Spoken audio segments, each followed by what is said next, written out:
Virtue tales.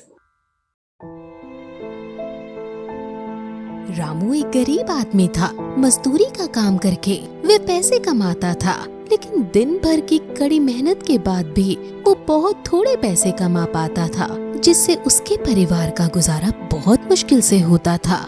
लेकिन अगर किसी दिन रामू को कोई काम न मिलता तो उस दिन उसे खाली हाथ ही लौटना पड़ता था, और उस दिन उसके परिवार को बची कुची रोटी खाकर सोना पड़ता था। दिवाली के कुछ दिन पहले रामू की पत्नी बिमला कहती है, सुनिए, दिवाली आने वाली है। अगर आप मुझे कुछ पैसों का इंतजाम कर दें तो मैं उस दिन बच्चों के लिए कुछ अच्छा पकवान ही बना दूंगी। अरे बिमला, कहाँ से लाऊं मैं पैसे? पिछले 4 दिनों से लगातार दुकानदारों के पास जा रहा हूँ, लेकिन कहीं काम नहीं मिल रहा। आप चिंता ना करें, माँ लक्ष्मी की कृपा जरूर होगी आप पर।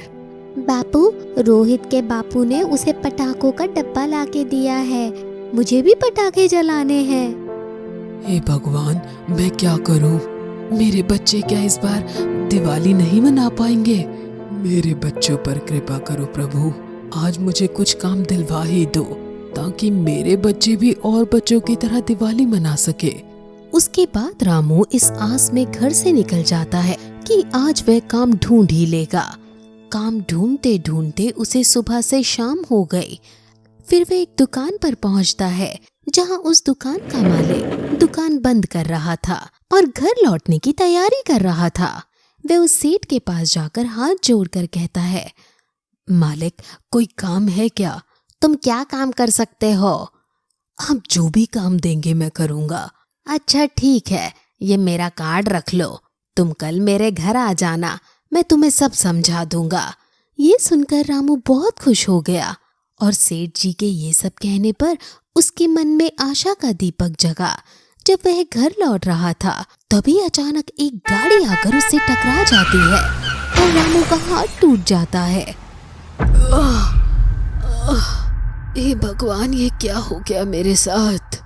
मर गया। हाय, मेरा हाथ टूट गया। तभी वहां एक टैक्सी वाला आ जाता है। टैक्सी वाला बहुत रहमदिल आदमी था। वे अपनी गाड़ी रोककर पूछता है, अरे ये कैसे हुआ? तुम्हें देखकर लगता है तुम्हें कोई गाड़ी टक्कर मार गई। आओ, मैं तुम्हें तुम्हारे घर छोड़ देता हूँ। टैक्सी वाला उसे उसके घर ले जाता है। अरे ये कैसे हो गया? मेरी तो किस्मत ही खराब है कमला। मुझे आज ही एक सेठ से काम मिला। उन्होंने कल अपने घर पे बुलाया है। तुम ऐसा करना, कल तुम ही सेठ के घर चली जाना। उन्होंने पैसे देने का भी कहा है। हमारे बच्चों की दिवाली मन जाएगी। अगले दिन बिमला तैयार होकर सेठ जी के घर चली जाती है। नमस्कार सेठ जी, कल मेरे पति की आपसे काम को लेकर कुछ बात हुई थी। घर लौटते वक्त उनका एक्सीडेंट हो गया। मैं उनकी जगह काम पर आई हूँ। अरे कोई बात नहीं, मुझे कोई फर्क नहीं पड़ता। काम चाहे तुम करो या तुम्हारा पति। आओ, मैं तुम्हें काम समझा देता हूँ। आज दिवाली का त्योहार है तो घर पर कुछ मेहमानों ने आना है। घर के सारे नौकर छुट्टी पे चले गए। ऐसा करो, तुम सारे घर की सफाई कर दो।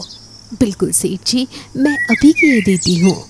झाड़ू पोछा लेकर बिमला सारे घर की सफाई शुरू कर देती है।